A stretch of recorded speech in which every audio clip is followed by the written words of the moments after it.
على سيدنا وحبيبنا ومولانا محمد وعلى آل سيدنا محمد كما صليت على سيدنا إبراهيم وعلى آل سيدنا إبراهيم في العالمين إنك حميد.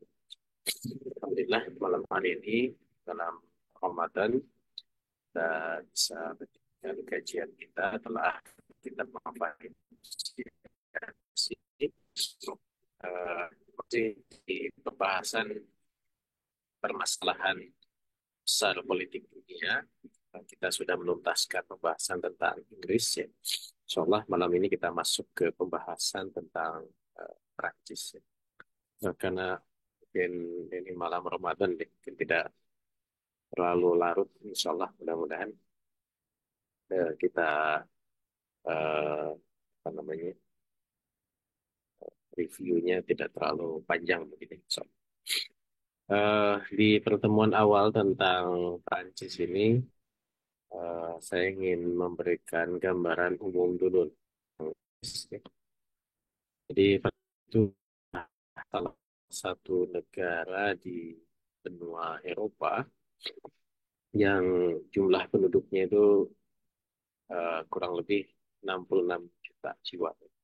Jadi 66 itu kurang lebih Jawa Barat plus Banten begitu. Jadi kalau dibandingkan Indonesia masih banyak Indonesia.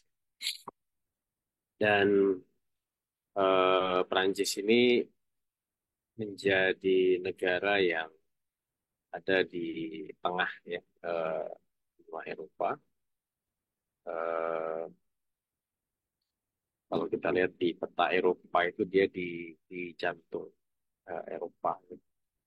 Eh, Maka di dalam pemetaan regional Eropa itu dia masuk ke Central Europe, ke Eropa bagian tengah. Gitu. Eh, jadi bahkan di dalam kitab ini disebut bahwa dia berada pada akar jantung Eropa. Nah, jadi kalau memang kita petakan Eropa itu sebagai eh, negara core, negara negara inti dari peta dunia. Jadi memang peta dunia ini tergantung perspektif. Jadi kita mau lihat bumi ini dari arah mana gitu ya. Kalau ingin menjadikan Eropa itu sebagai jantung ya kurang lebih peta yang tepat gitu ya. Ini dilihat dari arah kutub utara gitu ya. Sebagai titik fokusnya gitu. Sehingga betul Eropa itu adalah menjadi core atau pusat dari di mana negara-negara lain itu mengelilingi benua Eropa.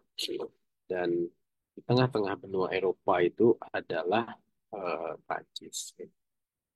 Makanya kalau dipetakan kurang lebih seperti itu. Baik di masa lalu di tahun 1800-an dan juga di masa kini ya tahun 2000-an. Jadi dalam kajian misalkan di Eropa itu bahwa tetap Eropa ya karena memang Eropa yang mengkaji ya. Jadi mereka menempatkan Eropa itu sebagai eh, core ya, atau pusat dari negara-negara yang ada di dunia gitu. Di mana dia dikelilingi oleh semi peripheral pertama, lingkaran pertama yang warnanya eh, orange gitu ya, ke arah kuning. Baru yang paling jauh itu yang warnanya biru. Jadi seperti Australia, kemudian Argentina ya, negara-negara Afrika gitu. Itu dianggap daerah-daerah yang dalam pandangan Eropa itu jauh. Walaupun sebenarnya Afrika Utara itu dekat dengan Eropa, tapi dalam perspektif Eropa, Eropa itu menganggapnya jauh. Nah, masih dianggap lebih dekat Amerika, ya, Amerika Serikat, kemudian Kanada gitu. Itu dibandingkan ke arah Afrika. Nah, ini perspektif ya, terkait dengan masalah pusat. Ya. Nah, tadi disinggung bahwa kalau kita petakan di Eropanya sendiri gitu ya, maka Jerman itu adalah bagian dari core atau inti dari Eropa yang warnanya biru ya.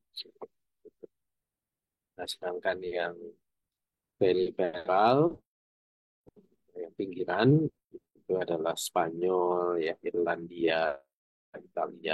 Eh, Kemudian yang dianggap lebih jauh lagi sisanya.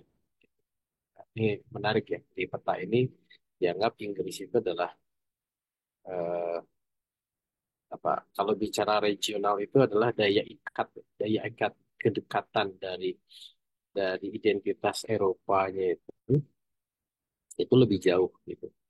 Makanya disebutnya Rest of Europe gitu. Inggris, kemudian eh, Swedia, kemudian Norwegia, ya Denmark, nah, bahkan Swiss yang ada di sebelahnya Prancis yang ada tengah-tengah warna hijau itu pun dianggap eh, nyempal gitu ya, tinimbang Eropa. Yang paling atas keannya itu adalah Prancis dan Finlandia gitu, yang warnanya biru. Termasuk itu satu di atas itu Finlandia itu masih dianggap lebih eh, dan negara yang gitu. Ini menarik ya. Jadi ini juga sama di perspektif. Tentu pilihan ini bergantung kepada eh, apa namanya ukuran ya atau karakter kriteria dia yang kemudian. Nah, kita ke Prancis ya. Jadi kalau sejarah Prancis itu salah satu negara yang juga cukup tua ya. Seperti juga Inggris dan juga negara-negara Eropa lain.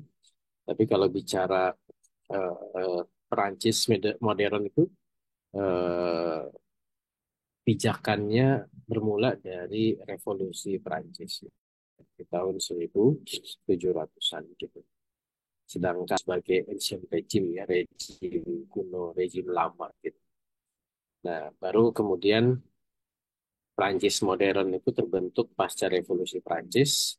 Prancis mengalami tiga fase republik ya. Ada First Republic, ada Second Republic, ada Third Republic. Jadi Prancis yang sekarang ini adalah the Third Republic, ya. Republik model negara republik yang ketiga. Nah, karena ada dinamika ya dari keberadaan negara Prancis itu yang dia adalah cikal bakal negara republik ya, negara yang apa namanya, yang menyerahkan kekuasaan pemerintahannya kepada rakyat itu hasil dari revolusi Prancis dan ini yang kemudian diekspor ke seluruh dunia ya. Gagasan demokrasi modern atau republik modern itu muaranya itu dari Prancis gitu. Eh, Sedangkan yang lain kayak Inggris gitu ya, kemudian eh, ya negara-negara Eropa lain itu kan masih mengadopsi negara kerajaan gitu. Tapi justru yang memulai eh, sistem republik itu adalah dari Prancis. Dan itu berbarengan, yang menariknya juga adalah Prancis itu dia terinspirasi dari eh, revolusi atau dari kemerdekaan Amerika Serikat ya 1772 gitu. Kalau kita lihat misalkan dari timeline ini kan revolusi Prancis itu belakangan setelah berdirinya negara Amerika. Jadi Republik Amerika itu lebih dulu dibanding revolusi Prancis. Walaupun gagasan-gagasan negara kenegaraan ya, nah, memang ini saling ya pada saat itu ya pada masa Renaissance itu saling saling menguatkan satu sama lain. Nah, di Prancis itu kemudian mengalami dinamika ya. Setelah dia mengalami masa republik, kemudian terjadi perubahan menjadi empire gitu.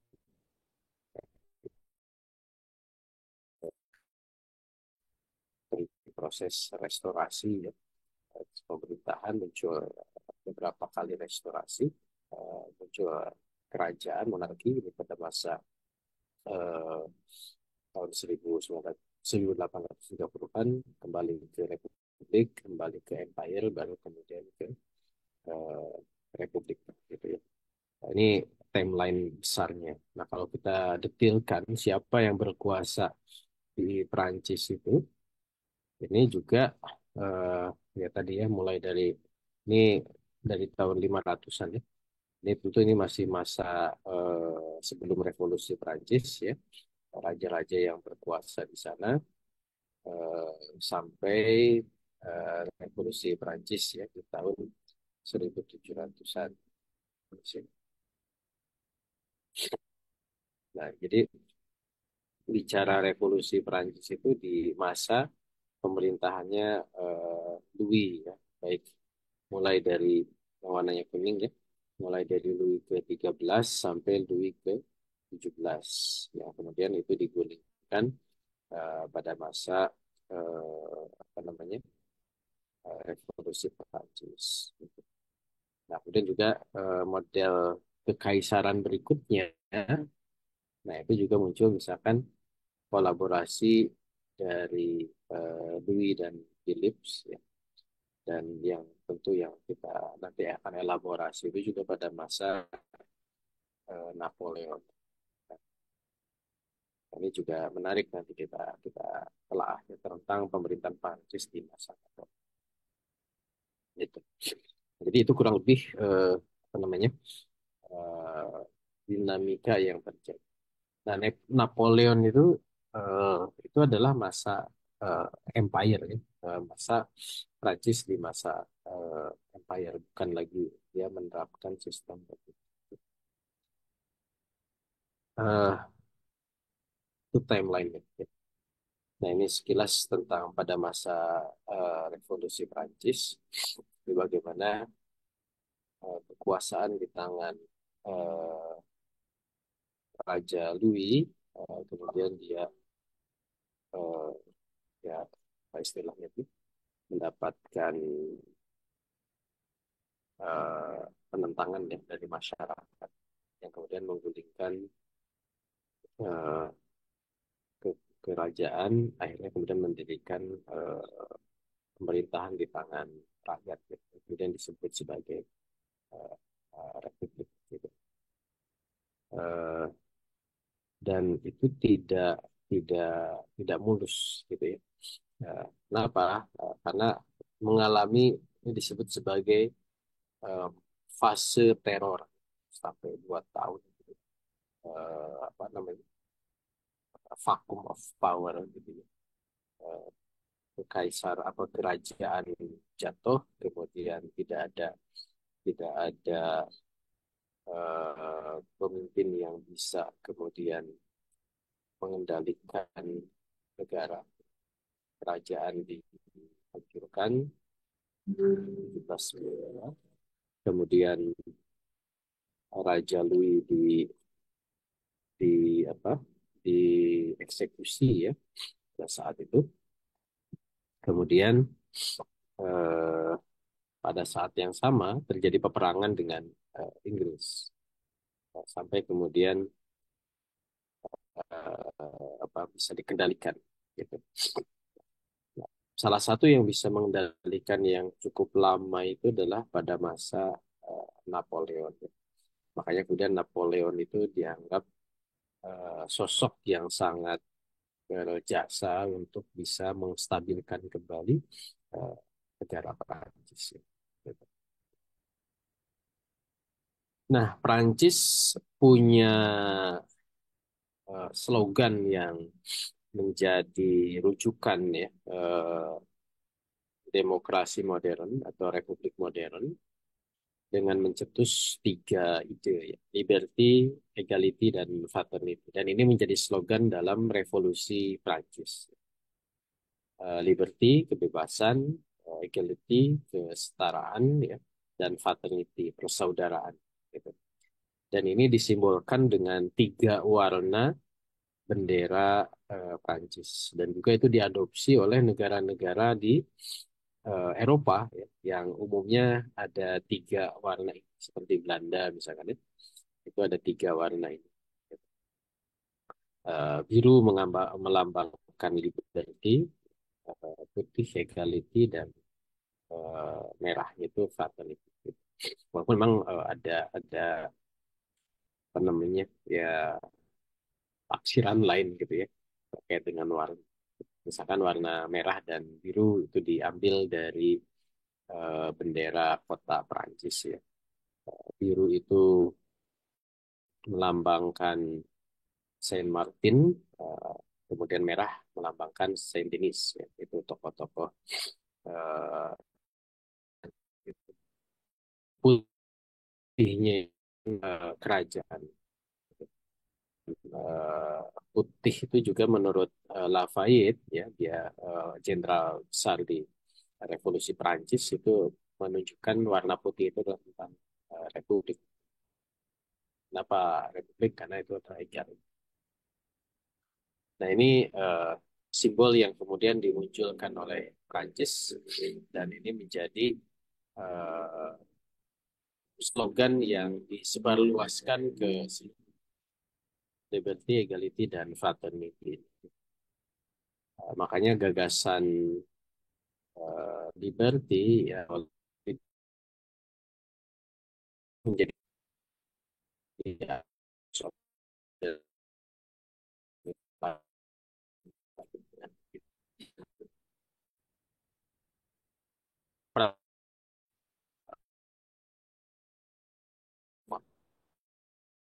dalam politik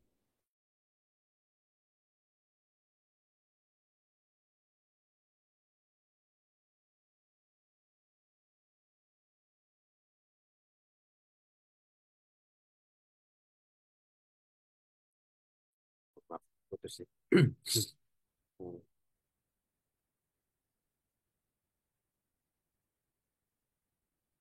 Ya, jadi Prancis juga dikenal eh, dengan tokoh-tokoh politiknya dan ini juga masih dijadikan rujukan dalam pembahasan teori politik ya. Jito dan Jack. Nah, ini menjadi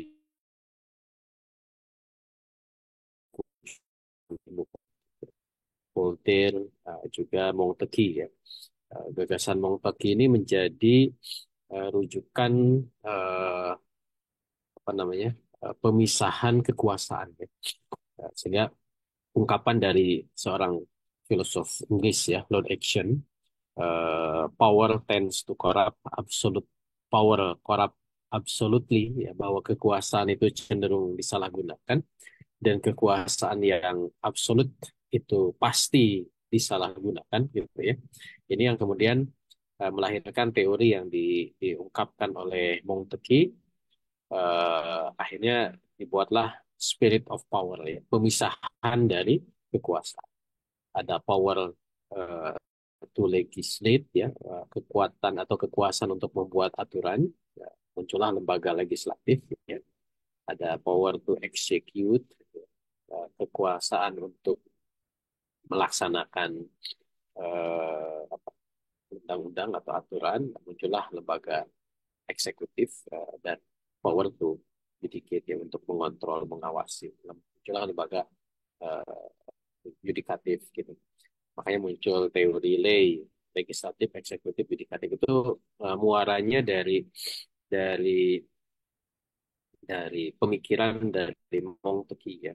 Dan juga muncul ya satu itu debate ya, perdebatan dari berbagai filosof yang menjadi cikal bakal rujukan dari fondasi politik demokrasi modern gitu. Sampai sekarang itu digunakan, termasuk juga di Indonesia. Walaupun memang nanti ada modifikasi-modifikasi, tapi inti munculnya lembaga eksekutif, legislatif, yudikatif itu hampir semua negara itu mengadopsi. Walaupun nanti misalkan ada modifikasi di legislatifnya itu kayak Indonesia kan ada dua kamar MPR DPR gitu ya. Kemudian ada DPD juga gitu di negara lain mungkin ada majelis rendah majelis tinggi dan seterusnya gitu.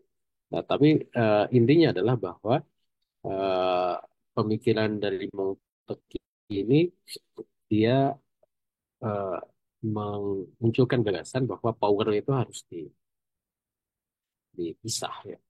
Tidak boleh ada di satu apa di satu tangan gitu. Tadi absolute power itu korup absolute gitu. Nah, cuman kan dia menafikan ya karena kita tahu bahwa revolusi Perancis ini kan lahir dari pemikiran sekularisme ya. Sehingga eh, mereka itu hanya hanya menelaah secara faktual gitu ya. Mereka menolak gagasan-gagasan yang sifatnya tidak tidak terindra ya. Ya, tidak ada faktanya gitu. Sehingga gagasan-gagasan spiritualism itu di Eropa kan itu kemudian ditolak gitu. Apalagi mereka punya trauma pada masa abad pertengahan dengan eksistensi agama. Gitu. Makanya kemudian kajian-kajian teori politik akhirnya menelaah tentang politik ansih gitu ya. Politik itu sendiri itu seperti apa. Dan mereka kemudian muncullah gagasan-gagasan. Salah satunya adalah tentang teori yang dikemukakan oleh Wong Tzu.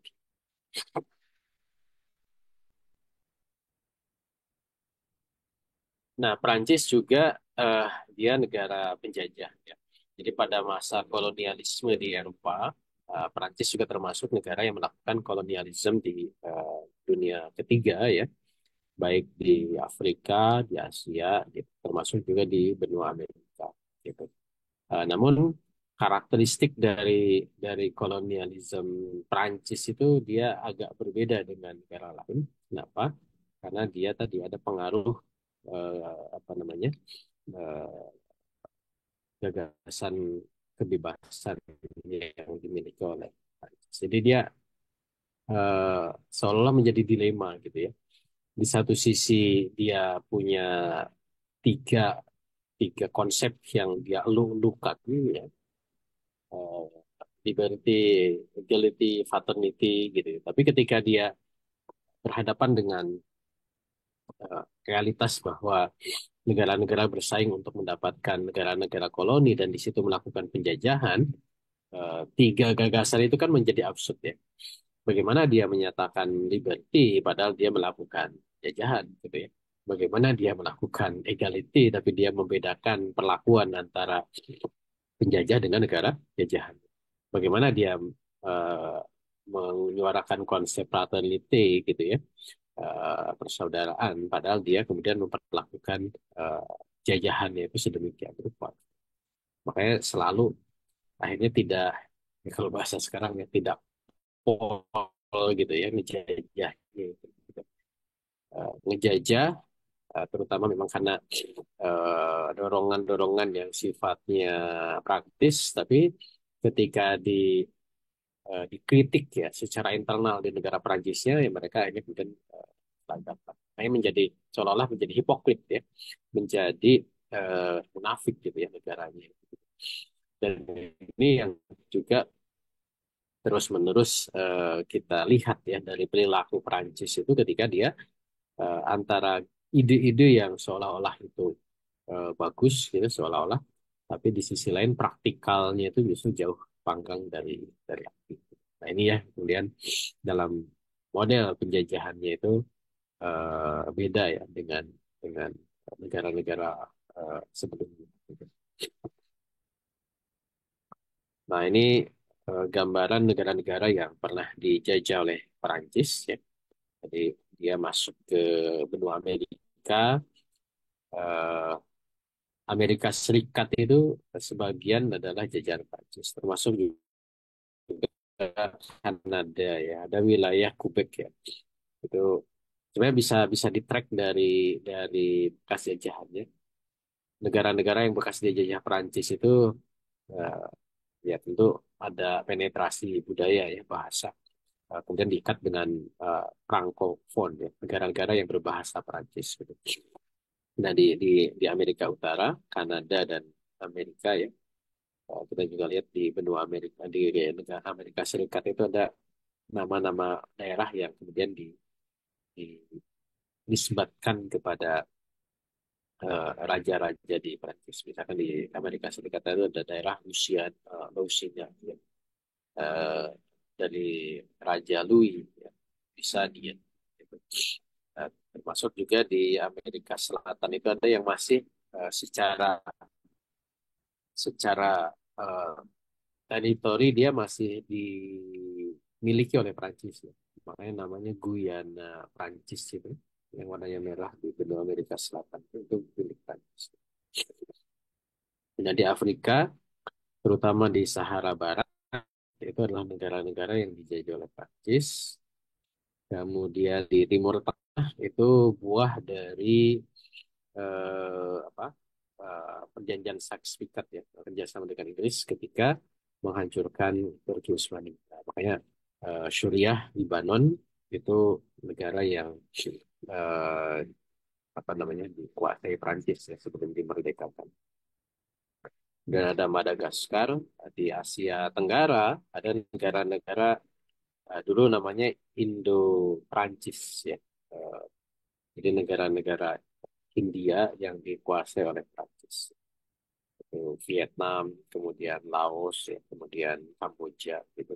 Sebelum akhirnya kemudian Prancis melepaskan itu semuanya di wilayah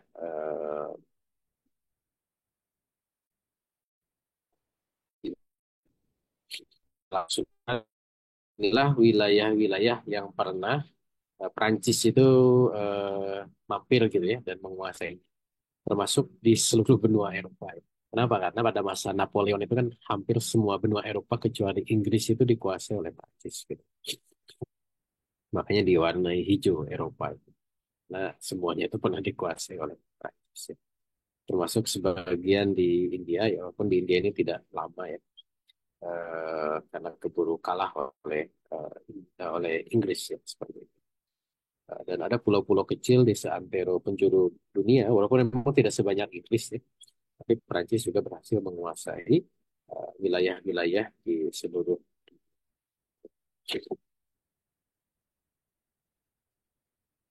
Nah, ini tadi di benua Amerika ya. Jadi ada wilayah-wilayah yang warnanya kuning ini dikuasai oleh eh,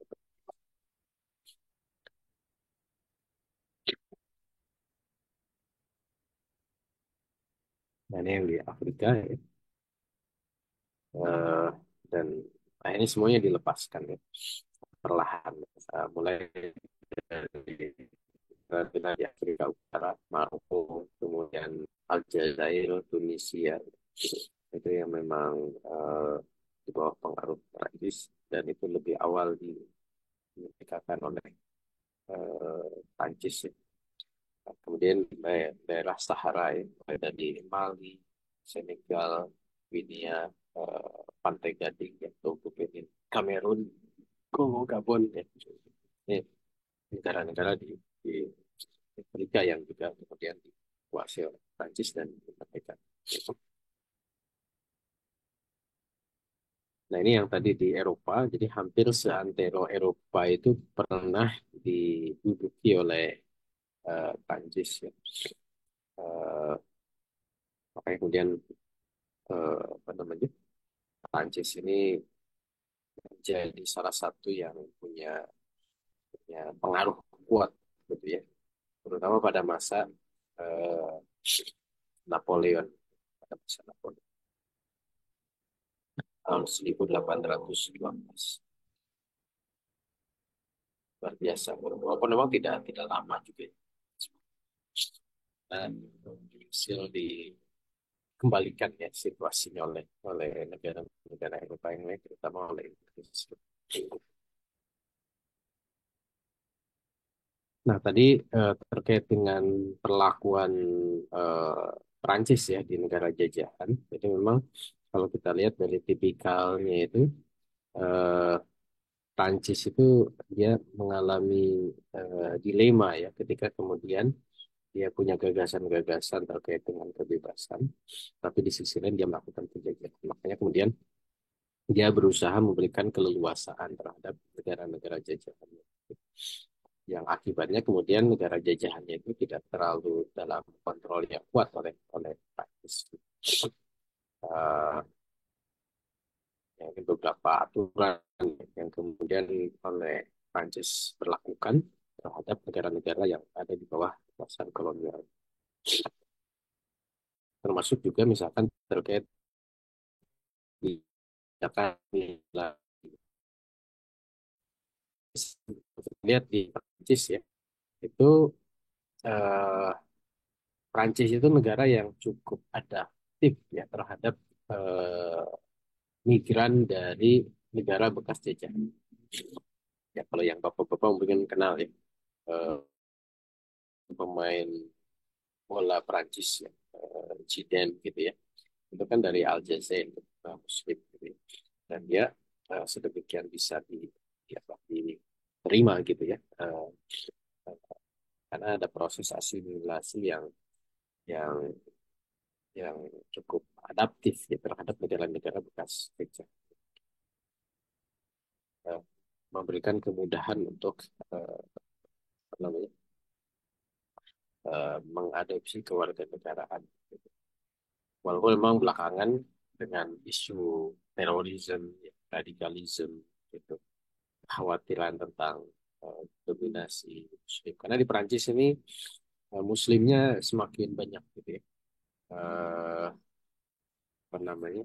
Termasuk ketika terjadi Arab Spring ya, Suriah itu yang menjadi salah satu negara konflik, dan Suriah ini adalah dulu bekas jajahan Prancis ya. Maka salah satu tujuan dari pengungsi Suriah itu adalah ke Prancis gitu. Dan itu yang kemudian menjadikan eh, ya kekhawatiran ya bagi bagi pemerintah Prancis dan juga orang sana, orang Prancis, terhadap semakin maraknya ya pemikiran Muslim di Prancis. Baik, mungkin ini dulu di pertemuan awal ya. Nanti kita coba elaborasi lagi. Nah, kalau ada yang mau diskusi.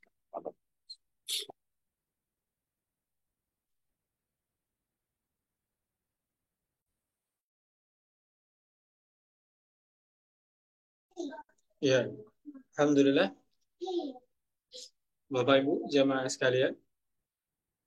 Ini kita masih bahasan di awal, ya, berkaitan dengan mengenali eh, karakter Prancis, kemudian para tokoh-tokohnya, kemudian juga filosofi pemikirannya yang kemudian tadi beberapa poin disampaikan oleh beliau, yang ini cukup menarik buat kita karena memang setidaknya kita lebih mengenali salah satu dari antara beberapa negara adidaya yang ada di dunia hari ini ya.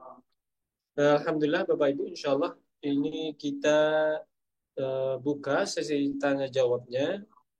Jika di antara Bapak Ibu ada yang ingin bertanya, untuk sesi pertama ini berkaitan dengan negara Perancis ya. Silakan pertanyaan Bapak Ibu bisa dikirimkan ke kolom chat nanti kita bacakan.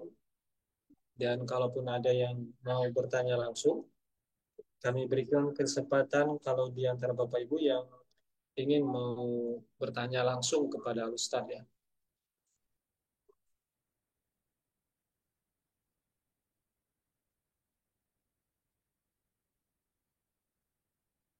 Iya, silakan Bu.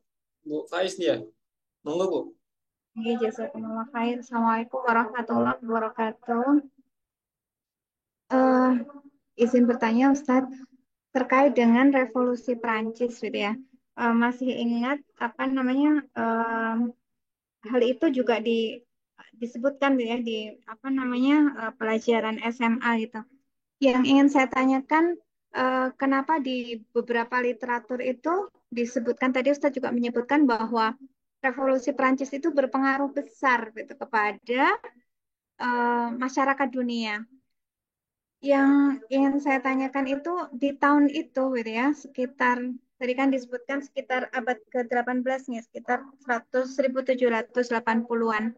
Nah, mengapa dinamika di Perancis itu bisa begitu berpengaruh gitu di skala dunia? Kenapa kemudian dinamika itu bisa diketahui secara luas gitu oleh masyarakat dunia sampai kemudian kalau di pelajaran SMA itu kan disebutkan revolusi Perancis itu berpengaruh juga pada Indonesia begitu. Nah, eh, di tahun itu gitu, kenapa kemudian kabar tentang Perancis begitu begitu apa namanya begitu mempengaruhi masyarakat dunia? Kok bisa begitu? Eh, Apakah kemudian memang media informasi itu memang sudah bisa diakses gitu ya berita itu sama oleh masyarakat dunia sampai kemudian tadi ada skala keterpengaruhan masyarakat dunia terhadap peristiwa itu. Eh, Kalau memang kemudian mereka atau masyarakat dunia itu bisa bisa apa namanya terpengaruh gitu ya dengan revolusi Prancis, kenapa juga kemudian masyarakat dunia tidak tidak terpengaruh dengan dinamika politik negara yang lain. Taruhlah kemudian kan di era itu juga ada kehilafahan gitu ya. Kenapa kemudian tidak seolah tidak ada impact gitu ya tentang kebesaran kehilafan atau yang lain sebagainya. Kenapa kemudian yang sering dinotis itu ini revolusi Prancis gitu. Apa yang membuat ini bisa bisa apa didengar secara luas gitu sampai memberi efek yang luas pada masyarakat dunia. Itu karena apanya gitu. Nggih, sampun Ustaz satu itu dulu. Jazakumullah khair. Ya, sebenarnya pada saat itu revolusi Perancis itu ya hanya berpengaruh di Perancis saja gitu. Apa namanya terjadinya penggulingan kekuasaan monarki ya. Kemudian eh, muncullah pemerintahan yang dikendalikan oleh rakyat yang mereka slogankan sebagai raya republik yang dikembalikan kepada publik kepada rakyat. Gitu. Itu sebenarnya hanya terjadi di situ. Eh, karena kalau kita lihat pada saat itu Prancis itu eh, dia dalam posisi yang tidak stabil sebenarnya gitu ya. Bahkan itu juga yang menjadikan Prancis kenapa dalam kolonialismenya itu tidak semasif apa yang dilakukan oleh Spanyol atau Portugis pada masa sebelumnya atau eh, Inggris ya, bahkan Belanda gitu. Karena memang Prancis itu apa namanya eh, mengalami dinamika politik yang luar biasa. Walaupun memang tadi pada masa-masa tertentu Prancis itu dia apa istilahnya tuh ya mengagetkan gitu. Sehingga misalkan pada masa Napoleon dalam sekian tahun itu langsung dia bisa eh, menguasai Eropa gitu ya, melakukan invasi ke beberapa negara di sekelilingnya dan dia berhasil menguasai. Walaupun setelah itu kemudian dihentikan ya dan konferensi Berlin gitu, dan dikalahkan. Eh, jadi seperti itu dinamika saat itunya gitu ya. Kenapa revolusi Perancis itu seolah-olah menjadi sesuatu yang mendunia itu bukan pada saat itu gitu ya. Tapi apa yang kemudian menjadi gagasan-gagasan di awal revolusi Perancis mulai tadi para filosofnya mulai dari slogan-slogannya gitu ya. Eh, eh, Kemudian munculnya negara yang mereka sebut sebagai republik itu menjadi eh, gagasan yang disebarluaskan, disebarluaskan terutama terhadap negara-negara lain ya yang yang kemudian mereka mengadopsi model nation state Eropa gitu. Eh, Bentuk negara ideal yang seperti apa gitu ya, yang kemudian dibuat. Nah, Prancis itu membawa inspirasi bahwa negara yang ideal itu adalah mereka sebut republik yang melibatkan rakyat. Gitu. Yang itu diambil dari inspirasi lebih tuanya lagi adalah negara demokrasinya Yunani gitu. Cuman kan Yunani itu terputus gitu ya maklumatnya gitu. Hanya ada di dalam apa literatur yang sangat terbatas gitu. Dikonstruksikannya itu sulit gitu. Tapi gagasan Republik yang kemudian ditulis oleh para filosof semacam tadi ya, Voltaire, kemudian J.J. Rousseau, termasuk juga Montesquieu, itu me-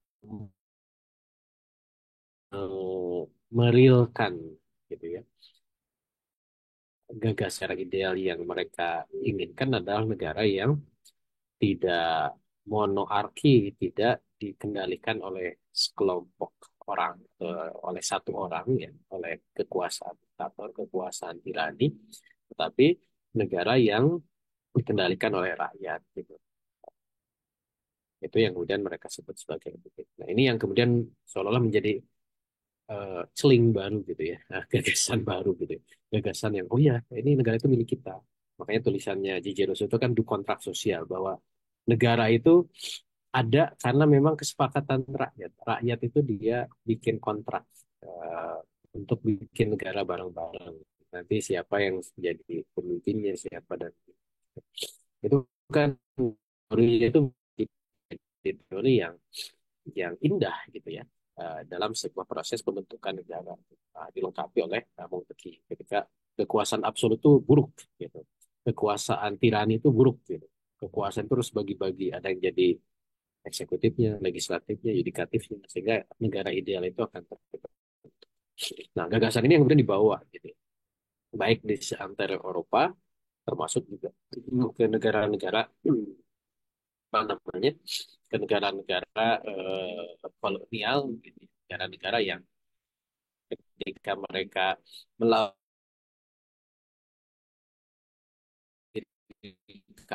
ya kayak Indonesia kemudian negara-negara apa Afrika ya di Asia mereka merdeka nih dari penjajahnya ini bentuk negaranya apa gitu.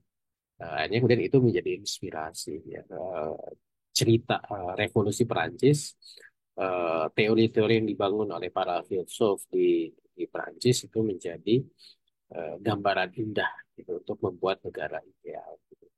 Nah itu yang kemudian kenapa revolusi Perancis itu menjadi sesuatu yang punya pengaruh ke dunia internasional. Gitu. Jadi justru bukan pada saat terjadinya revolusi Perancis, bukan. Tapi pengaruh itu terjadi setelah masa ketika muncul negara-negara baru. Terutama kalau di Afrika, di Asia itu ya pasca dekolonialisme. Makanya kalau kita simak misalkan untuk case di Indonesia ya, diskusi diskusi di BPUPKI ya, Badan Penyidik Usaha Persiapan Kemerdekaan itu kan itu para founding father Indonesia itu kan mereka berpidato gitu. Ketika mau memerdekakan dari Belanda ini negara Indonesia itu harusnya kayak apa? Nah, itu kan menawarkan konsep gitu ya. Eh, ya, yang konsep yang ditawarkan itu adalah berdasarkan literatur, cerita-cerita. Eh, ya, salah satunya ada inspirasi dari gagasan-gagasannya dari Perancis ya, revolusi Perancis. Walaupun ya tidak karena memang jarak jauh ya, tidak selalu langsung ke revolusi Perancis merujuknya misalkan. Soekarno sendiri kan dia merujuknya ke revolusi Cina gitu ya. Peralihan dari kekaisaran Cina dengan munculnya Republik Cina ya. Kalau kita baca di pidatonya Soekarno. Tapi eh, model negara yang ala yang digagas oleh para filsuf Prancis itu kan tadi prinsipnya pertama adalah republiknya. Yang kedua adalah spirit, spirit of power-nya, memisah-misahkan kekuasaan. Itu menjadi suatu pola yang dianggap ideal, yang itu kemudian diadopsi oleh negara-negara. Kenapa tidak ke khilafah gitu ya?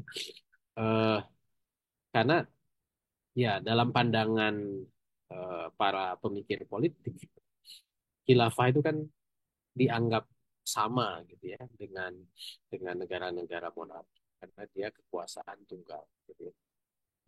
Makanya kritik dari Lord Acton dari uh, power tend to corrupt, absolute power corrupt absolutely bahwa kekuasaan yang absolut itu pasti disalahgunakan itu pun menjadi serangan terhadap konsep kekhilafahan gitu.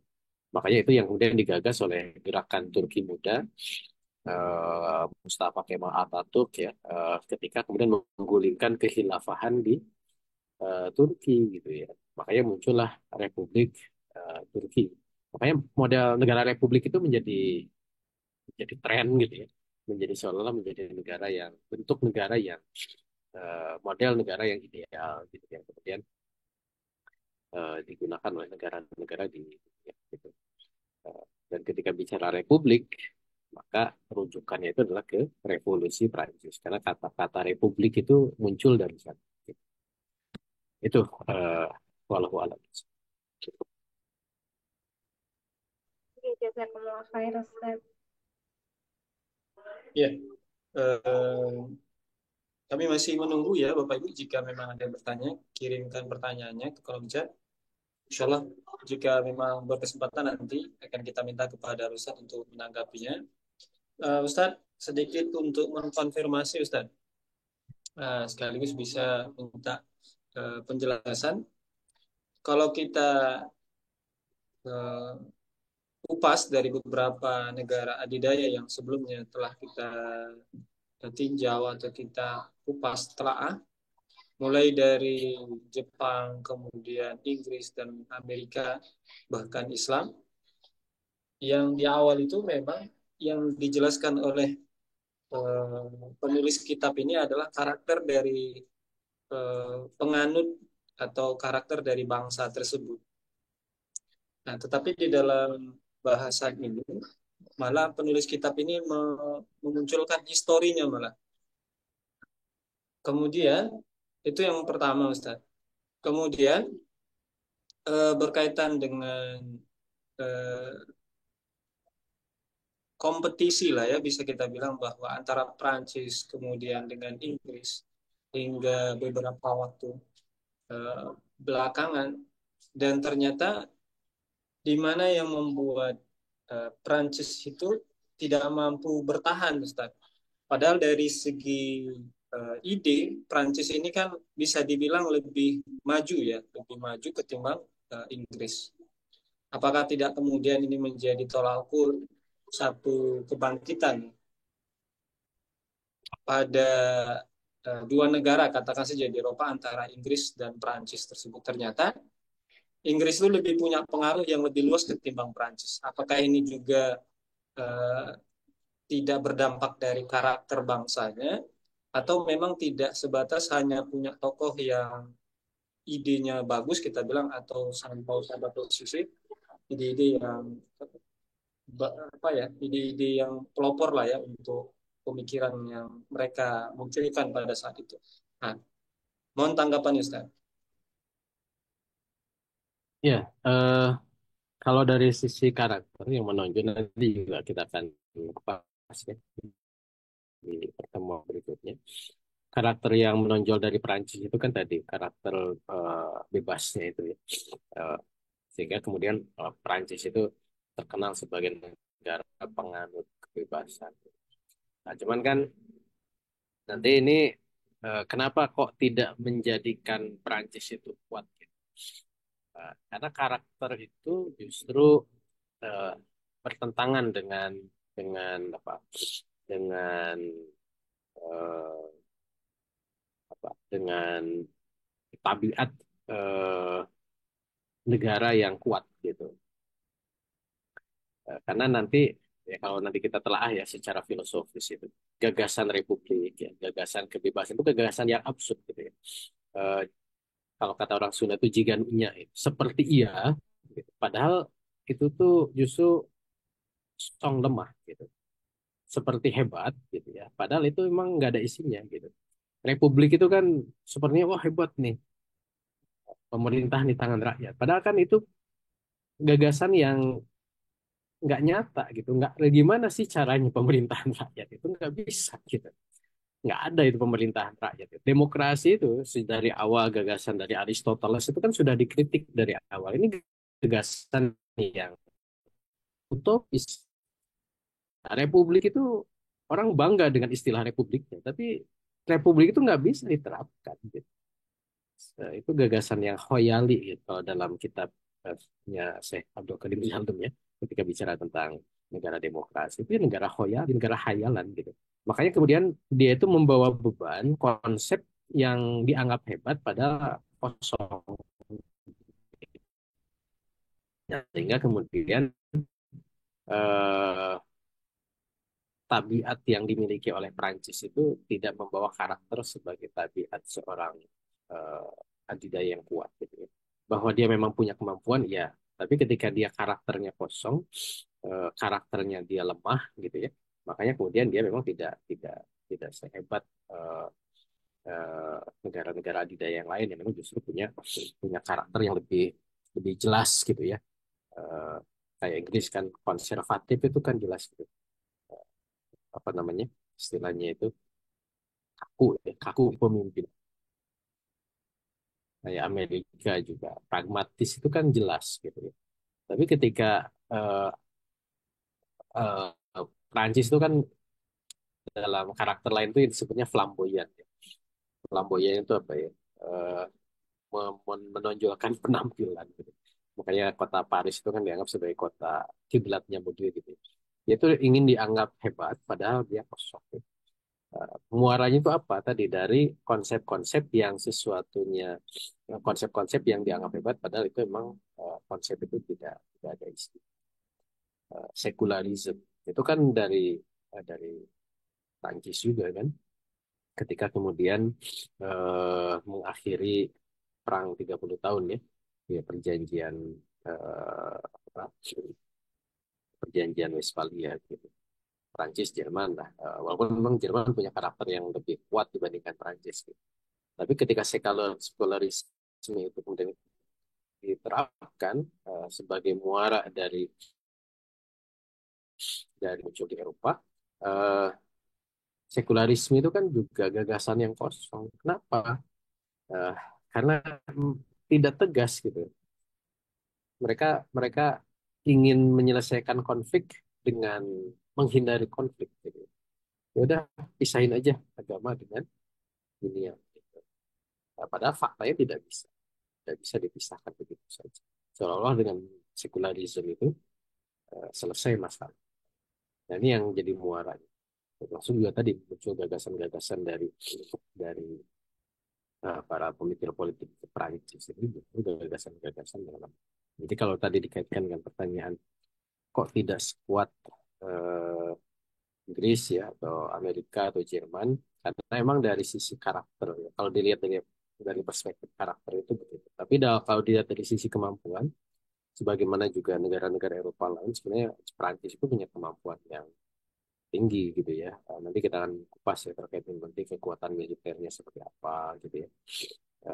Kemudian juga pengembangan teknologinya seperti apa itu ya dibandingkan negara-negara lain ya itu ya cukup cukup menonjol gitu. Cuman karena memang karakter Perancis seperti itu tadi, akhirnya kemudian dia tidak mampu kemudian untuk bisa menjadi benar-benar negara adidaya. Dan Perancis bisa menjadi negara adidaya itu kan dia harus mengingkari prinsipnya. Gitu. Liberty, equality, dan fraternity itu kan dia tinggalkan dulu, baru dia jadi adidaya. Kapan? Pada masa Napoleon dia kan jadi diktator dulu kan gitu. Jadi penguasa menjajah negara lain padahal itu bertentangan dengan konsep-konsep yang dia usung gitu. Justru dengan begitu dia jadi adidaya gitu. Nah itu yang kemudian eh, terjadi gitu ya. Follow on.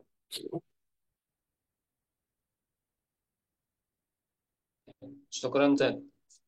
Ini ada pertanyaan tambahan ini, Ustaz, di kolom chat itu dari Ibu Faiz ya. Mengkonfirmasi, Ustaz, sebenarnya siapa pengarang sebenarnya isi kitab ini, Ustaz? Pengarang kitab ini siapa sebenarnya?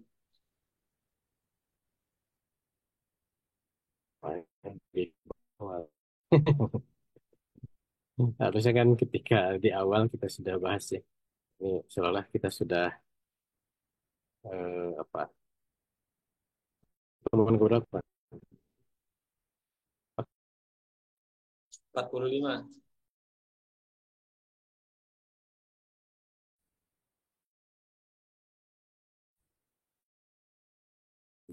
Di pertemuan oke,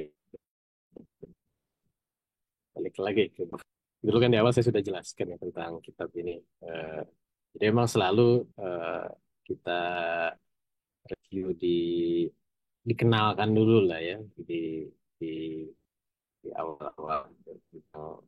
Eh, isi.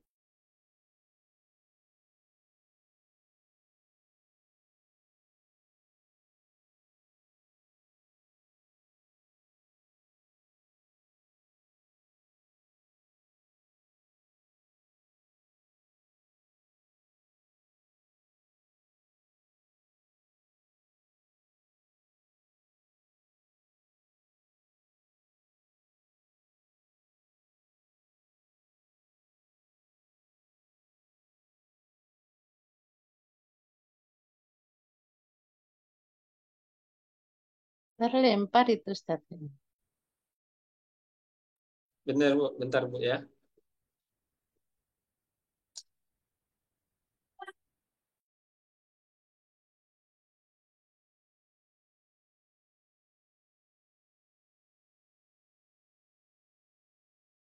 Terus eh, apa tadi? Jadi eh, kitab ini dikarang oleh Syekh Taqiyuddin An-Nabhani rahimahullah ya. Nah, cuman kitab ini kan tidak apa namanya? Tidak sekedar eh, kitab yang ditulis oleh seorang syekh gitu ya, Taqiyuddin An-Nabhani gitu. Tapi kitab ini kemudian di apa? Digunakan oleh organisasi yang didirikan oleh beliau, oleh Hizbut Tahrir gitu. Eh, maka kemudian eh, hak ya terkait dengan kitab ini menjadi milik dari Hizbut Tahrir gitu. Sehingga walaupun Syekh Taqiyuddin An-Nabhani itu sudah wafat tahun 1977 ya beliau wafat. Namun karena kitab ini sudah diserahkan kepada Hizbut Tahrir dan digunakan sebagai kitab yang di apa kitab pembinaannya Hizbut Tahrir ya, maka Amir Hizbut Tahrir itu apa mengambil atau ya melanjutkan hak tersebut gitu. Sehingga ketika dilakukan pembaharuan revisi ya, itu ya dilakukan gitu. Sehingga misalkan diupdate kitab ini menjadi kitab yang terakhir itu di tahun 2004 ya. Itu kitab terupdate-nya gitu, isi kitab ini. Sehingga ada informasi-informasi setelah wafatnya beliau, Syekh Taqiyuddin rahimahullah, itu kemudian muncul ya di kitab ini. Gitu.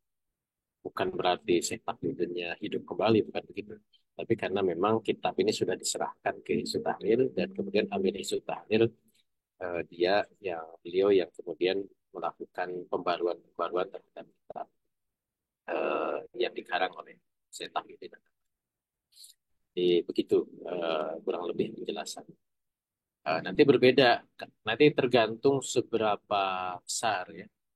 Kalau ada kitab lain dari Syekh Taqiyuddin An-Nabhani, misalkan kitab Nizamul Hukmi. Eh, cuman kalau Nizamul Hukmi yang dikarang oleh Syekh Taqiyuddin itu tipis gitu. Tetapi ketika dilakukan pembaharuan oleh Amir Hizbut Tahrir setelah beliau Syekh yang tebal. Nah, makanya kemudian di dalam kitab Nizamul Hukmi itu tidak lagi disebut hanya Syekh Taqiyuddin, tapi juga disebut Syekh Abdul Qadim Zalbun. Kenapa? Karena memang struktur secara keseluruhan kitab itu khututun aridohnya dari Syekh Taqi, tapi isinya itu banyak pembaharuan. Jadi makanya kemudian kedua nama itu diabadikan di dalam. Sedangkan kalau kitab Mafaim Siasi ini, itu tetap yang dicantumkan nama Syekh Taqi dengan nama. Kalaupun misalkan ada pembaruan-pembaruan, itu dianggap sebagai sesuatu yang ditambahkan, tidak mengubah dari kerangka besar dari kitab ini. Gitu. Itu Bu Faiz. Walau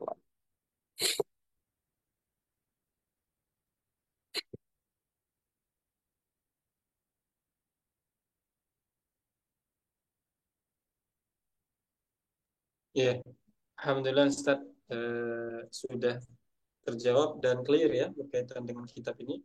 Setidaknya beliau mengingatkan juga saat ada yang tertinggal di bahasan yang terakhir kemarin ya, yang belum dicantumkan. Ya mudah-mudahan di kesempatan lain nanti bisa kita ingatkan kembali. Ya, kami pun lupa. Alhamdulillah diingatkan. Ya ini kembali ke Ustaz nanti.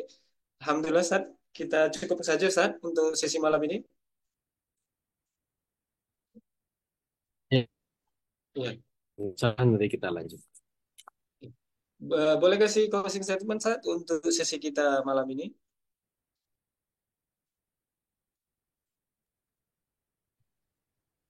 Ya, kita baru di awal ya tentang Prancis. Nanti kita akan lanjutkan lagi beberapa hal yang penting terkait dengan Prancis ya. Tadi beberapa eh, Prancis dalam konsep internasional, kemudian kekuatannya dan seterusnya. Insya Allah nanti kita akan bahas di pertemuan-pertemuan